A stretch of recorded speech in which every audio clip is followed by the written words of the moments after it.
How's it going, everyone? Welcome to another episode of the Go Along podcast here with my main man, Jim Monis. And right out of the chute, we've got, I think this is probably our best guest yet. We're gonna hype him up, build him up. Jahri Evans, the man, the myth, the legend. I got your accolades up here. I mean, I had to have it up here because there's a lot going on. 6-time Pro Bowler, 4-time first team All-Pro. You have a second team in there, 2010 All-Decade team. I mean, that's probably right up there. I mean, and future Hall of Famer, obviously. So that's got to be on your radar. Yeah, man. It was a fun ride. The ride still continues, just a little less physical right now. You know what I'm saying? So, but yeah, I was able to perform on the field and take care of business and win a lot of games. And it felt good. Ever since high school, my high school was named home of the champions here in Philadelphia. We got a lot of championships in the city. Then I went to Bloomsburg, which Jim knows. We were always in the hunt to be in the playoffs and championship aspirations and goals in the PSAC, one of the top schools in the PSAC, and was able to go to the Saints and put up a lot of records for 11 years with big number 9 behind me, Hey, so Jahri, I'd like to, people don't necessarily know our story here in Buffalo, but we go way back to when my dad called me. I was scouting for the Eagles at the time. You were a freshman at Bloomsburg, and he called me and said, we have somebody that's not supposed to be here. And I said, really? He's like, yeah, you're going to be looking at him very soon. I said, okay. And I was kind of like, all right, Dad, calm down. Like, I remember going up to a game and I was like, oh, yeah, you're right. He should be down the road at Penn State. But it goes that far back with us, yeah. Tyler. And the way the draft fell in 2006, Jahri's there in the 4th round. Obviously, the Northeast scout loved him. Dave Hinson, I loved him. Doug Marrone and Sean Payton loved you too. It wasn't just me. Right. Marrone was a big part of that too. I always like to say that, but man, it just couldn't have worked out better. You come in, and I always tell the story that the one thing I always told Coach Payton is he can't play his first year. He has to learn how to pass protect. It's going to be new for him. It's going to take some time. It's good. Started every game.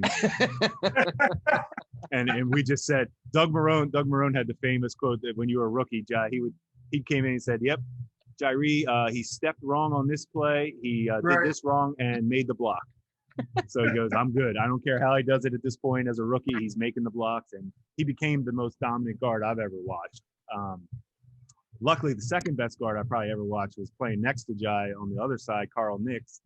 And it really was a magical, for me, it was the most magical career-wise to be that part of those Saints teams. And that draft class in 2006 was special. Reggie and Roman and Colston and Zach Streif. I mean, it just goes on. It's remarkable kind of how that went down. And but honestly, that pick, the Jahri, that draft class is the one. I mean, it's Saints Hall of Fame. There's more coming, hopefully. But Jai, what I wanted to hear about was Reggie Bush ever a distraction, or as with the Kardashian stuff, with Reggie in general? Was that ever a distraction, or did you guys, that didn't really bother you guys? I don't think it was a distraction at all. Before you say that, it's funny to hear that Doug Marrone said that, because he would never tell that to anybody in the O-line room about stepping wrong, and he always got on me the hardest about not stepping right. See, so, I always try to bring stories that Roman Hart. You should have heard how Roman got mad. He was like, why did Coach Payton tell everybody I was a safe pick in the 2nd round, that I was safe? And I was like, well, this is what he means by, I mean, he was upset about it. And I love how you guys sometimes don't necessarily hear some of the stuff we got to hear. Yeah. You're hearing from your dad. I mean, your dad coach. It's unbelievable, Jim. Jahri and I remember working those high school 7-on-7 team camps, and those, we'd be up there working. I'd go in the summertime work, and Jahri'd be working. I mean, we go way back with it. And Coach Hell always had good guys on the staff, and Coach Hell is a Hall of Fame, collegiate coach. And my coach, Coach McBrien, who was with Coach Hell for like 15 years. Coach McBrien actually put 3 offensive linemen in the NFL, including myself. So we were coached very well at Bloomsburg, even though we may not have ran the ball in traditional drop back setting, but our sprint draw, our rollout, our plays, the quarterbacks that we had and the guys that we've had, the runners that we've had, we put up points and we put them up in different ways. But Coach McBrien always taught pass pro. He always taught twist game. He always taught those things, even though we didn't pass the ball as much. And come to find out, I get drafted and in front of one of the best passers of all time. So right. That definitely transitioned to the league and just how we prepared and how we talk. But I don't think Reggie was a distraction for us. People have to understand when we got drafted in 2006 and the staff and the coaches and everybody was kind of there before the players were, right? What we were walking into, no other team has ever walked into. Hurricane Katrina, devastation, everybody being displaced, So when you think of your superstar guys, Reggie and all that, we all were coming into that. So there wasn't a lot of expectations for us to even be a half away from the Super Bowl like we wind up being that season. So you talk about all the free agent acquisitions that, all the free agent acquisitions that came that were like cast off from other teams, that didn't want them. We did return our first round pick from a year ago, Jamal Brown, at left tackle, who was a 2-year Pro Bowl guy going in that year. And then Fane, who was a good guy, and Nesbitt, who started. That was his first year starting. It was my first year in the league and playing. And then Stinchcomb, I think it might have been his first year starting. The only starter we returned that year on the line was Jamal Brown, our all-pro left tackle, on a team that didn't have a good season last year. So, we were a highly motivated front. And then we have a player coach in Doug Marrone, who's played 7 years in the league on teams and had quarterbacks behind him that were great. And people don't realize, how good we were at running our first 3 years. I mean, Deuce had 1,000. He was my first year. I had a 1,000-yard running back in Deuce McAllister. You know what I'm saying? Second year, Reggie was getting more, but Deuce was still steamrolling guys. So we were more of a running team those first couple of years. And then we kind of, Coach Payton and Drew and Carmichael Magic came together and they put the receivers around them and the route running to really elevate that. And, it just took off. It's crazy to see that basically all those guys are still coaching there too. That says so much about Coach Payton and like to be able to keep those guys. And I always admired that, there's something, continuity means so much. And people forget that Super Bowl year too, Jai. Like we ran the ball really well that year. Breeze was setting records, but we did run the ball to finish games. That's what Coach Payton always said. Scored. We put 230 yards on Buffalo in Buffalo. With Marcus Stroud and freaking Henderson in the middle. So there we go. That leads to my next question. We were talking, what D tackles did you necessarily were like, all right, this is gonna be a long day. Like I gotta play with my hands today. Are there guys that stand out? Oh yeah, all time. So my rookie year, these are matchups that I will never forget. Me and Sam Adams on the goal line, power play. I'm blocking down on Sam Adams. Fane is going back. This is in Cleveland. I'm like, listen, this guy is not getting moved. You know what I mean? It's not getting moved. And Coach Marrone was cool with that. He was like, listen, you just got to shield him off, make sure he doesn't cross the line of scrimmage. I said, that's even tough. With my center lead on a down block, on a power that's supposed to get, but rookie got it done. Then in San Fran against Brian Young, Hall of Fame, D tackle, great player, great matchup by rookie year. And then who else did I play?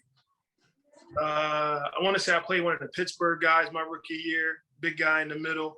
Casey Hampton. And then, yeah, I think it was Casey, my rookie year in the middle, another 3-14. So, I had those kind of big guys. I faced Saragusa before too in Baltimore. So I kind of started off playing some guys who were older, but, have put a lot of bad, film on offensive linemen out there. You know what I'm saying? Like punish guys. So I got my feet wet that way. But then you talk about the Dominican Sues and then the Gerald McCoy, who was in my division, I had to see twice a year. Always tell those are two different three techniques, right? You got Gerald, who's an edge guy who wants to get wide and jump the snap and get up the field and sack the QB and can do a lot of moves, but can also surprise you with power. And then you got Sue, who he can't really flip his hips. He's not getting even. He's not getting skinny. You just got to worry about his bull rush, his power. Haloti Nada, another big guy who just coming straight down your throat. Big Samoan guy. He's just bench pressing you off of him with a lot of man there. A lot of man. 3 steps. 3 steps. I remember it was either my last year with the Saints or my next to the last year. It was either 10 or 11 with the Saints. We play in Haloti Nada's on the line, And this 2-minute drill is like crazy. I think it's like before the half. And, we're 2 minutes ain't nothing to us in the world. And, we're throwing the ball. We got all day in the world. And I mean, every snap, it was like, haloti nada, Y3 technique, 3 steps in the ground. I got to kick to him, and I know he's bringing power.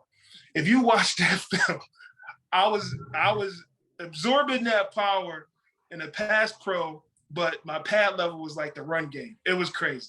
It was crazy. So it was just wild. I just remember watching it. It was just wild. But those are all different type of pass rushers, all different type of plugs in the middle that stop the run.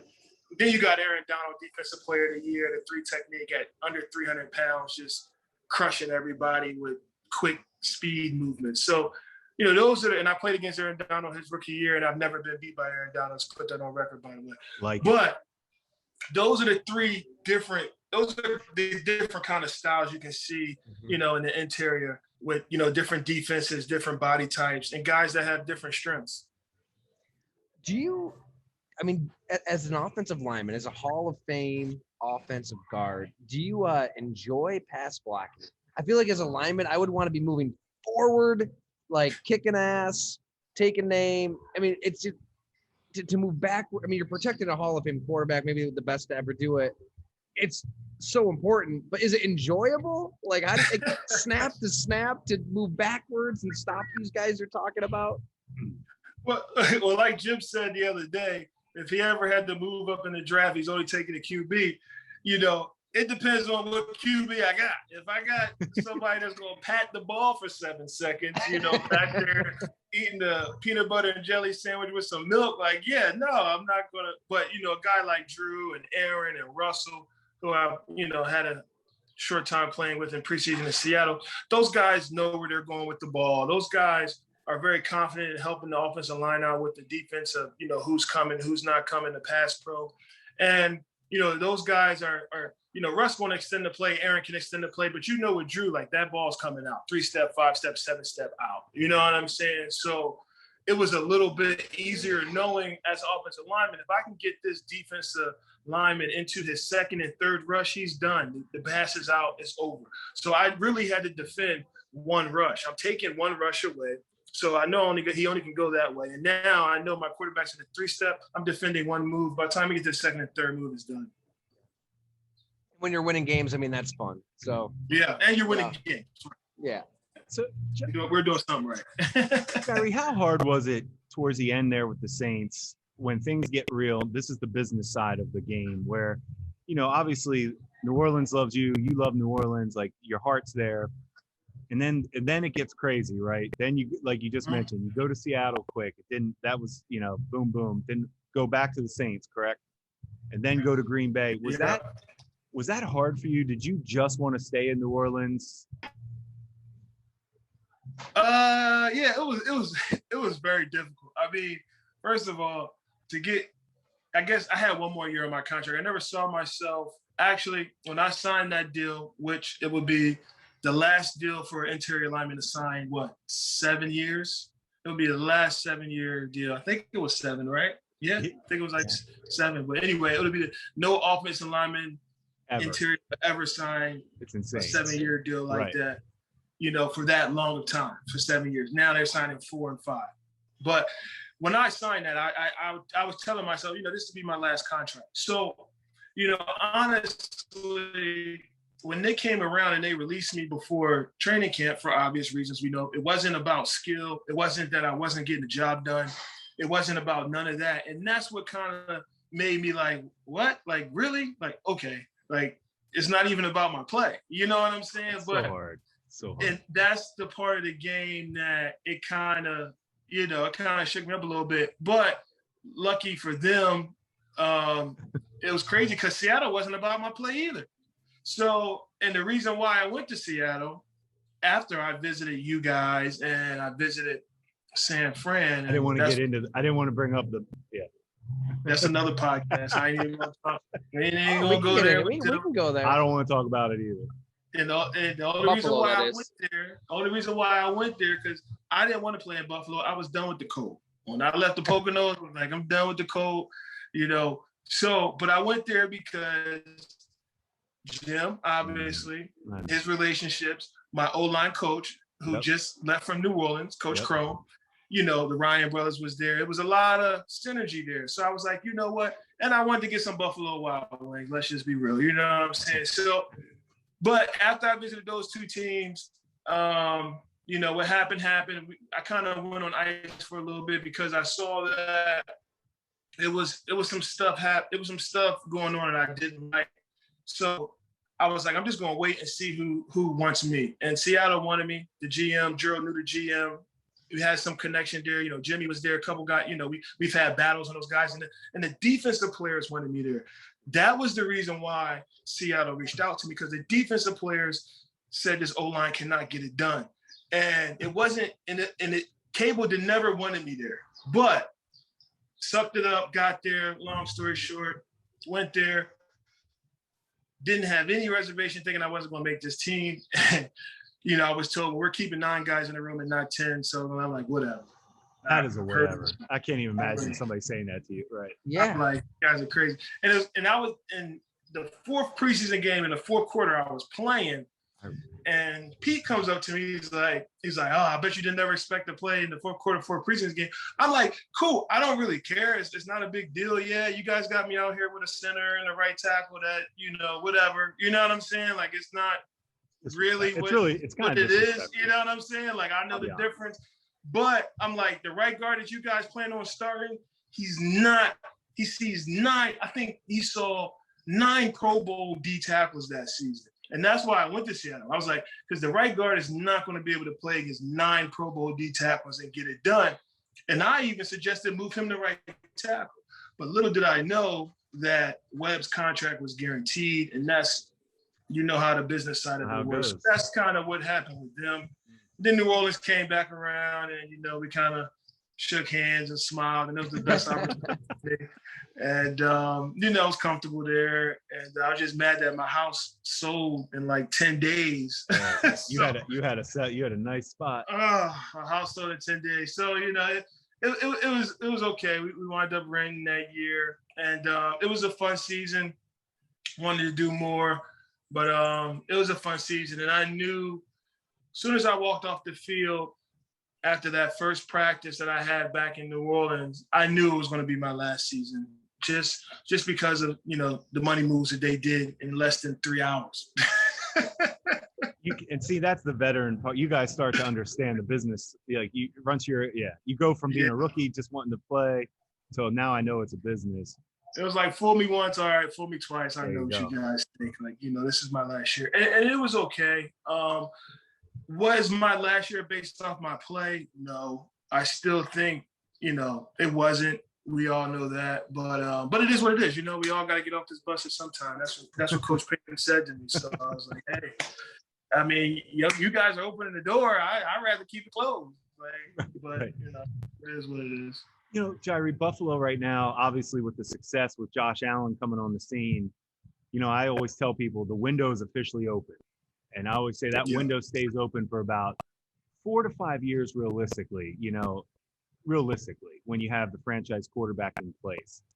Do you feel like Buffalo needs to strike in these next 4 to 5 years, like why it's hot?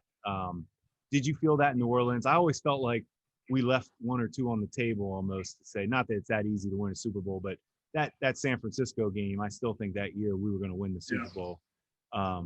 Roman and I talked about it on the pod. I still think about that, you know, the Vernon Davis play, but the window is that about accurate? Would you say like a 4 to 5 year where, you know, we can win a Super Bowl because, you know, you got the quarterback, we know we got the defense, let's go win this thing?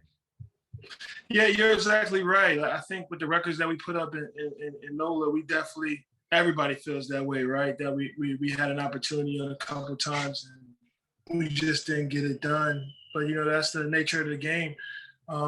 It's so hard to get back, right? Yeah. Yeah. But the one thing I do know is you're not going to win a Super Bowl without the QB. The only team that's done that is like the 2000 Ravens with Trent Dilfer threw his first touchdown like week 10 or 11 or something. But in this league, like, you're not going to win a Super Bowl without the QB. And, you know, you got to have a defense to stop people. And I mean, Buffalo hit it right on the head with Josh Allen. I've had him on my fantasy team ever since he was a rookie, and he can really play. I mean, he can play smart, and they have guys in front of him that that can block for him too. And I think that they're going to continue to build there. I think they lost some veterans on defense, but even their defense came alive the last couple of years. You know what I'm saying? So Buffalo is very unique, man. I think it's one of those unique sports teams that are, there's two other sports teams in that state, but nobody's really thinking about them, and their fan base is more of a region. You know what I'm saying? And it's one of those, nice stadiums. I think they still have the original kind of bowl stadium. That's, one of those old school style stadiums where the seats are kind of close too. So Buffalo, they got a nice little thing going on, man. But hopefully if they can get it done in the next couple of years, especially with Brady out the conference, out the division, the time would be now, really. No doubt. I mean, I wanted to ask you, Jahri, I mean, when you went to Green Bay in 2017, so like the year before, the Packers made the NFC Championship game. Rodgers went on that insane run. Could have been the MVP if Matt Ryan wasn't lights out with Shanahan. But like, so you pick Green Bay, right? Like I can remember. I mean, that they were thinking Super Bowl that year. What goes through your head when was it Anthony Barr that like ended his season with the collarbone? I mean, as a veteran at that point in your career, you're probably like, oh, son of a bitch! Like, I'm here to win a chance. Like, we just lost our quarterback. I think he ended up missing the rest of the year, and I mean, he was out several weeks. But God, what's going through your head in that moment, and what was that year really like for you? Yeah, it was. The reason why I went there was the opportunity to win a title in Titletown. I mean, it's freaking crazy, and the quarterback that they had. So, we were rolling. I mean, we were like 5-1. It was the first. I don't know. I think it was like the first year they said they took the lead on the Bears Packers series. We beat them twice that year. I think one with Aaron, one without. But yeah, I went there to win the title in Titletown, and the team was building. Before Aaron got hurt, we were 5-1. We just we beat Dallas with like a minute on the clock, right down the field. Aaron ran the ball a couple of times. I think it was like Aaron's first overtime victory at home. You know what I'm saying? Like, we were rolling. We were 5-1 and rolling. And then, that crazy play by Barr, just driving him into the ground. And Aaron, Aaron does that. He holds on to the ball to the last second, trying to make a play because he believes into his ability. And I think players, try to take advantage of that. I remember being in the Pro Bowl one time, and I remember playing. It was either Pro Bowl we were playing, and one of the linebackers was like, "Listen, we can't have a quarterback throwing touchdowns and running touchdowns." You know what I'm saying? They're like, "We got to smack this guy." So, people look at that. They understand, like, oh, he's going to hold the ball to the last second, even if you're in his arms. But I think it was a dirty play by Barr, and the crazy thing about it, if you watch that game, they knew it was a dirty play by Barr. And we all didn't know that Aaron broke his collarbone until we went in the locker room at halftime. But also, my right tackle, Bulaga, had got a concussion, so he was out too that game. And but they took Barr out that next series. They did not leave Barr in for the rest of that game. They took him out, and I was about to wreck his clock. I was looking to hunt him up every chance I got. I was looking to hunt him up. And they took him out that next series, and he didn't return the rest of the game. Really? I don't remember that. They took him out because they knew he'd get his ass kicked? Is that what you're saying? I don't know. I just know they took him out the game. Whether I know, as a line, we were hunting him up. I was hunting him up personally. And the rest of the guys, we was hunting him up too. I mean, every time we got a chance, we was going to smash this dude. But they took him out. Was it that bad, though? I can't. My memory is correct. I'm trying to remember it. Like, it didn't, in my memory anyways, I don't remember it being that bad. It was the drive into the ground. Like, what was so bad about it? Well, it's illegal now. It's just the body weight. You know what I'm saying? It's almost like wrestling, right? You scoop a guy, boom, on his neck. I think defenders do have a tough time with knowing how to tackle, knowing what they can do, knowing what they can't do. But the power drive into the ground, the intent was to knock him out the game, and he did that. That was the intent. It was to knock him out the game. And I don't think the intent was to break his collarbone or break his neck, but, you know, he put enough weight on him to break his collarbone and knock him out the game. And we lost him for the rest of the season. We had a chance to make the playoffs. He came back in the Carolina Panthers game, but we weren't able to close that game out. I mean, have you ran across Anthony Barr or any No. teammates? I haven't, but yeah, man, that hit took us out, man. That hit took us out of contention to win it, and he definitely screwed me over on that one. Hey, Jahri, can you take us into the halftime of the Super Bowl? Was it announced to, like, when Coach Payton decides we're going to onside kick, does that get told to everybody? No, it wasn't. It was actually told to us, 2 weeks ago. He didn't say when. He just said to be ready. You know how he likes to play mind games with people. He'll tell you to be ready, and he'll do it on the last play or something, or he'll just get it in to do it because he told you he was going to do it. But he definitely was adamant in saying, like, this is going to get ran. We've been practicing this. I don't know when I'm going to do it, but when I do it, basically y'all better not F this up because, it's going to be huge for us. And that's what we needed. Like, our whole mindset, even with Coach Greg and the defense, was to steal another possession for this Hall of Fame QB that you have. Get the ball back in your Hall of Fame QB's hands. Give him more plays to run. The more plays he can run, the more plays we can run, the more points we can put up. And that was the mindset, is just get another possession for our offense and let our offense go to work. Love that. So then back to, not to skip off, we got to at least touch on the Aaron Rodgers stuff that's going on right now. And I know we talked about it on your All-Pro Philly podcast the other day with Gerald Colton, that I'm really excited you guys got off the ground. But when we're pro player, Jahri, like Tyler and I always, we are always pro player. I've always been that way. You guys should always get everything that you should get. This is where this situation to me I struggle with, because it's not about money. And I asked you the other day is what would you feel like right now if you were an offensive lineman on Green Bay with the possibility that Aaron goes somewhere else? Would you say, hey man, I get it, I understand? Yeah, I don't think Aaron's going anywhere until it's kind of done.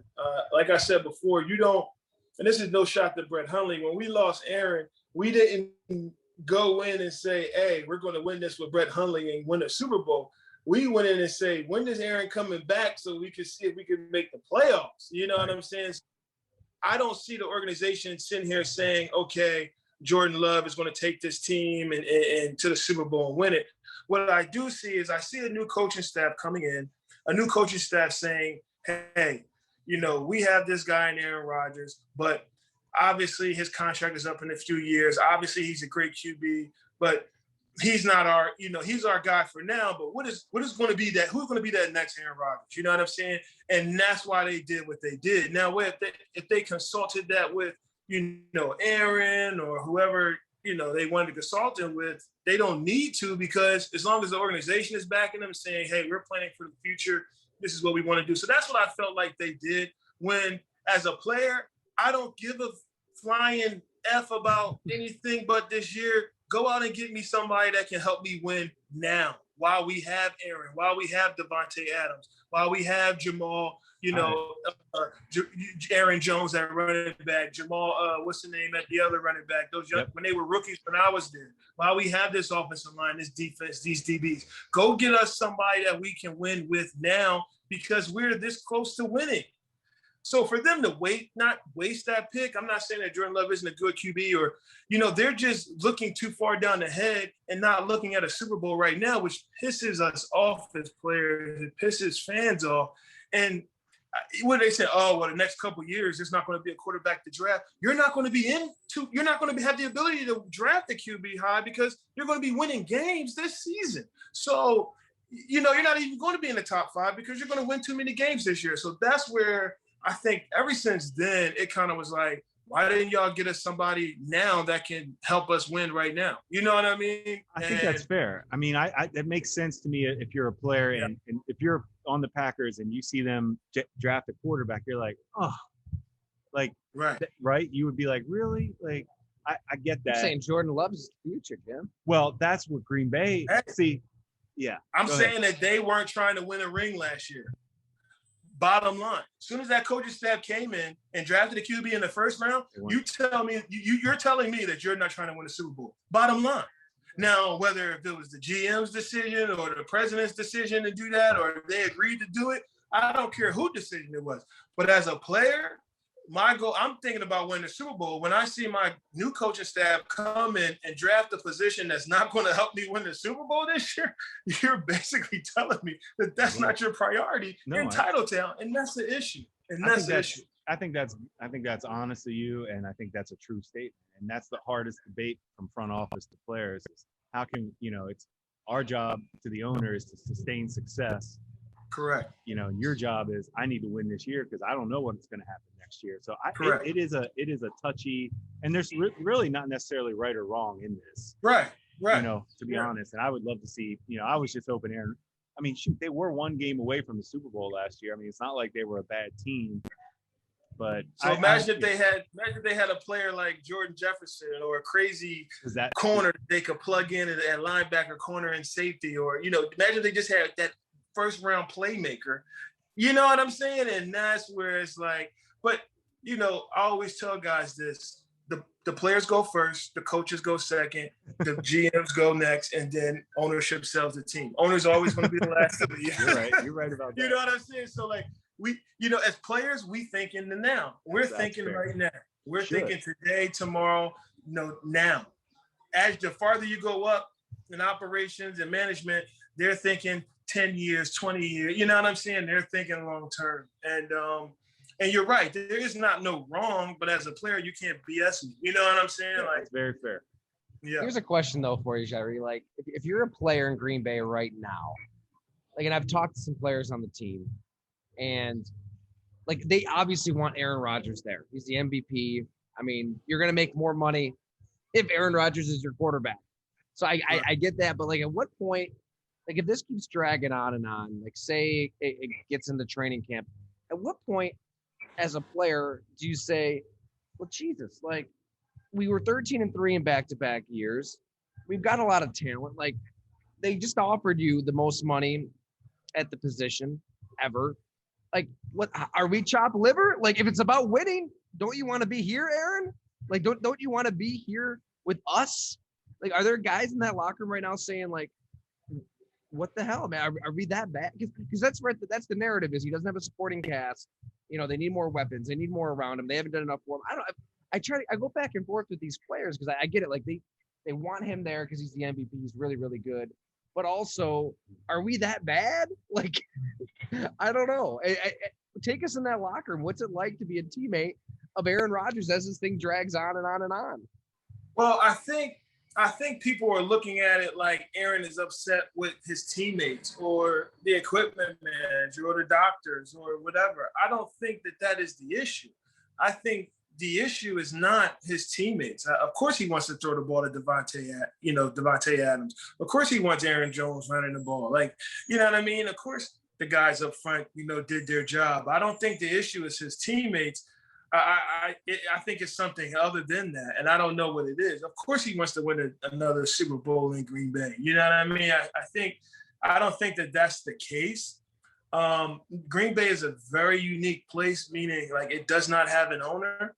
So like it's very unique. Mark Murphy is the president and Ted Landis was the GM, rest in peace to him. And Ted Thompson, not Ted Landis, Ted Thompson, GM.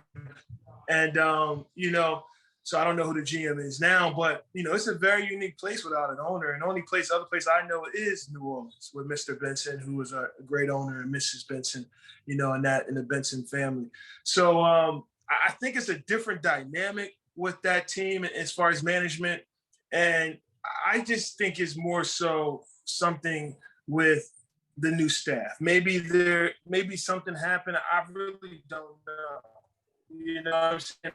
But I can think about, because other than the GM, Aaron has been talked to those guys. You know what I mean? Been in those meetings, been in upper management. with those guys, and they know, his philosophy, what he thinks. It's not because of the players. It's definitely not that. Corey Lindsey is not going to be there. That's the center she's had basically for a long time, other than the other guy that retired.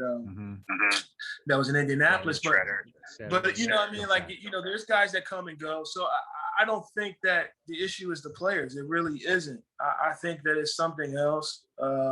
And we won't know. But the players, the one thing about us as players in the locker room, we know why a guy's upset, because that guy is going to share that with us. You know what I'm saying? So the players know it's not about them. They know that he's not upset at them.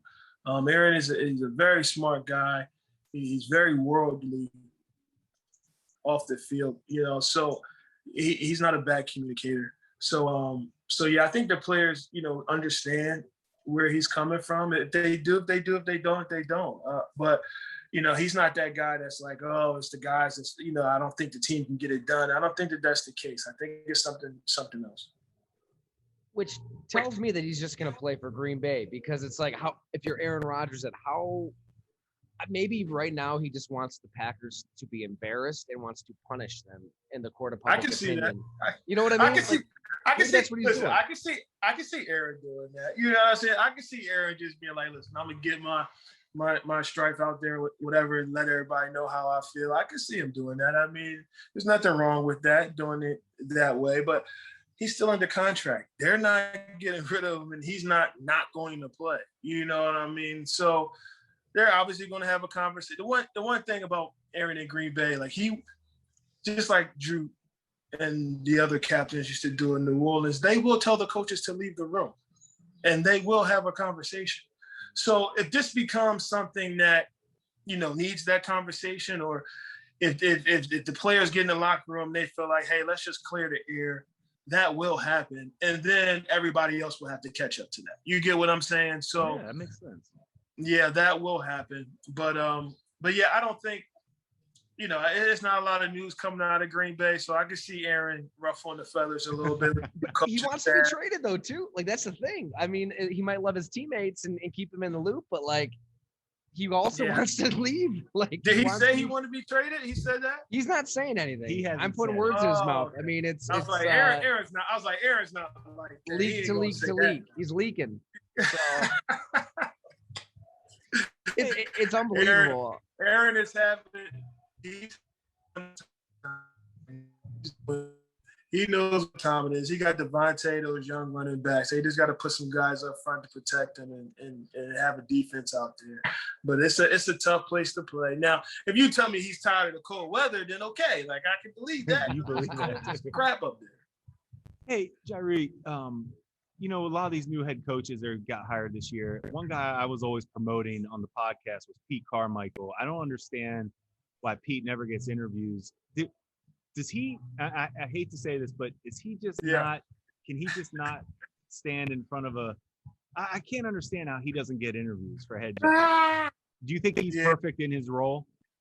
Pete is great, man. You think he's good at just keep him as an OC?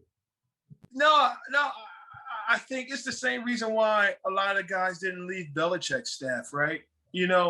It works, it fits. You got Drew Brees there. Why would you leave? Why would you? I think Pete has definitely been offered a few positions, but why would you leave Drew? He's been with Drew since San Diego. You know what I mean? He coached Peyton. The system works. The system. You guys are just tweaking it to how you want to make it. It's like Disney World with the system that they have, and they just perfected it. Why, lose that? Guys are putting up records. So, and they were always in it. So, and Pete may have that little Pete about him, whatever it is. You know what I'm saying? That not everybody can see themselves at that podium taking that interview, taking the hard questions, or having the whole team look at them. Like the new Jets coach, I just read something the other day. He was like, he's supposed to break down the team. He was looking around and he forgot that he was the head coach to break down. I read that. Yeah, so but more importantly, what we had going on in New Orleans, I don't think a lot of people wanted to leave.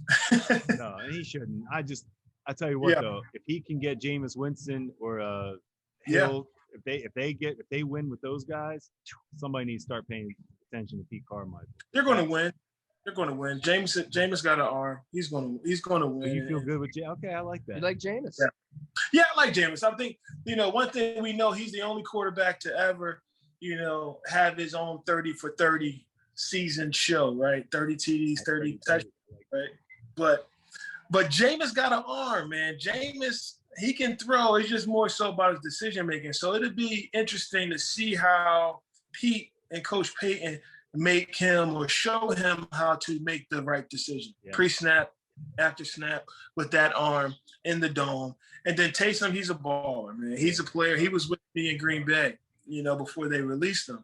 So, I got to see Taysom before the world saw Taysom. And I was like, wow, this guy, he could do some stuff. But, everybody knew he wasn't going to be on the field for it. With Aaron, I was surprised that Coach Payton, when they released him and Coach Payton picked him up, I said, what in the world? What are they planning right now? I couldn't believe it. Because I know they're not taking Drew off the field.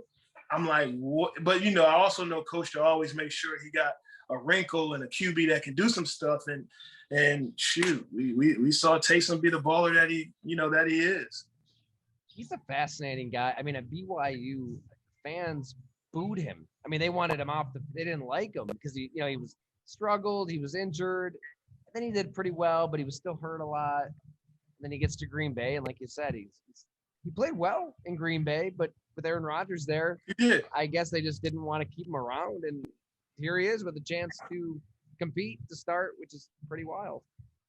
Yeah, I think that I don't think that they'll fully go to all Taysom or all Jameis. I think you'll see a mix of both of those guys, but in my opinion, I think they will use Taysom just like they used him with Drew, but just maybe a little more, and use Jameis. I mean, they can do that. I mean, Taysom is in the short yardage in the red zone. Taysom is a crazy threat. I didn't like them taking Drew out in the red zone. I'd rather have Drew in the red zone, but Taysom in the red zone and Taysom at third and short, and you got Alvin Kamara behind him. As a defense, there's a lot of things you gotta watch out for. Oh yeah, you don't have to. The Saints don't necessarily have to punt the ball. Like short yardage is almost easy for them with him at quarterback. When you have that option, it becomes easy. I hate to say it, but it's just that's why they do it in the red zone. It's unstoppable. It really is. Very hard to defend. Very hard to defend. Imagine if they had Tebow, though. I mean, then Tyler. they really could Tyler. Taysom or Tebow? Taysom or Tebow? Which one? Which one you like better? Taysom? Not even close. Taysom. I'm going Tebow. Really? Tebow. Really? He's got God on his side, so I think things are ending well. Don't we all? I know. I was going to say the same thing. I mean, Taysom went to BYU, for goodness sake. I mean, exactly. That's true. I don't know much about the Church of Latter-day Saints. I got to educate myself. Yeah, we got to figure that out. That's a separate pod, probably. You know what, though? Speaking of religion, it's a religious experience on Bourbon Street. So, I've only been there for a couple bachelor parties. I can't imagine playing professional football in New Orleans. How do you it's right there. You should see where Jahri, it's got to be so tempting to just go crazy every weekend. You should see where Jahri used to live. Oh God. Yeah, it reminded me of Bloomsburg and Light Street. It just for the Ivy League of the PSAC, Bloomsburg. Oh, it's the Ivy League of the PSAC. What was it for our block party weekend? Hey, block party was a good time. Oh, from what I heard, I never really went. From what I heard, right. A friend of yours. It's wild now. It's wild now. But when I remember driving down from Philly to New Orleans, and that was the first place we kind of went just to check it out. But I remember that first Mardi Gras I went to, and it was I've never seen nothing like it. I mean, the whole Bourbon Street is packed with people, outside drinking. Like New Orleans, you can have an open container outside. So outside drinking, I mean, you can't even move past the crowd. And then you had, a lot of the Catholic people out there in their their clothes, carrying these big old crosses, just in 2x2, just marching up and down Bourbon, different groups in different areas and different streets. just marching through the whole French Quarter, like, everybody is sitting. Everybody is sitting. I'm just like, what? So you got the strip clubs over here, the bars, the strip clubs, the daiquiris, the alcohol, and then you got, the Catholics over here carry these crosses and this stuff. And I'm just like, it was like a wild scene. And then, the last Mardi Gras goes for a month, and the last few days is Fat Tuesday. And at 12 a.m. on Ash Wednesday, they shut the street down. It's like a parade. The police come in and they shut it down with the horses, the trash trucks, the whole police department. It's like the sheriff department. It's like a parade straight down Bourbon Street. All the businesses on street level close the doors. You have to be off the street at 12 a.m. Nobody on the street. They kick you off. They beat you down. They get you everywhere they gotta get you off the street. And you better not touch the horses or you go to jail. So they clear the street at 12 a.m. It's a crazy parade. And, I was able to see that just because we were inside, but on the second level on the balcony and stuff like that, the years that we did Mardi Gras. But, at 12 a.m., it looks like a freaking ghost street. Like, people don't realize that Mardi Gras lasts like a month, like you said. Yeah, people think of that Fat Tuesday. Yeah, that's what I'm thinking. It's a month long. We kicked it off after we won the Super Bowl with our parade. Yeah. Oh my God. I mean, it's still one of my top 5 memories. I still can't. It was crazy cold that night, but man, that was incredible. Remember, we went not even a mile, but it took 5 hours.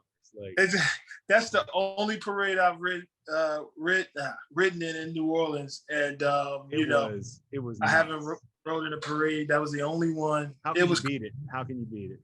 Into the sunset. It was just like a sea of people. People there for Mardi Gras. So it wasn't just all New Orleans fans, but you got whole Louisiana there and people coming in. It was crazy. Of course, us as the old linemen, us being fat, we jump off our float and beamline to some food at one point. I was in the sea. I was on with the linebackers. They were Vilma and they were jumping. Oh yeah, I know they were probably wilder too. Oh, yeah, they were. Yeah. I just remember Bourbon Street, it was a bachelor party in the middle of the summer, but it just smelled like puke, piss, sewage, and regret. Just some kind of combination. It was amazing. I think we probably had one slice of pizza for 3 days straight because we were just drinking, the whole time. But it's just a blur. It's like its own. You're on a different planet on Bourbon Street. Bourbon Street keeps trash companies in business. They clean that every night. They clean it every night. That's what I kept thinking. Is how do you clean this all up? Every day. Every day they gotta clean that street every night. My condo, I live right next to Emerald's First Restaurant on Chapatoulas, about 3 or 4 blocks from Bourbon Street. I lived there for about 5-6 years. So, I used to walk all down around the French Quarter and stuff. I mean, not everywhere, obviously, but because it could be, you go to the left of Bourbon Street, it gets real dangerous real quick. And a lot of people don't know that. It gets real dangerous. Emerald Steakhouse. Remember, you and I used to go to the Emerald Steakhouse. That wasn't too far from there. Delmonico's. I was trying to remember the name. Man, I love that place. Nice. Yeah.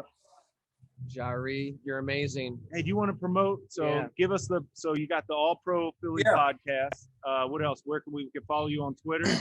Yeah, man, we got the All Pro Philly Show podcast on Philadelphia Voice platform, Philadelphia Voice YouTube. You can also follow me on Twitter at Jahri Evans, J_7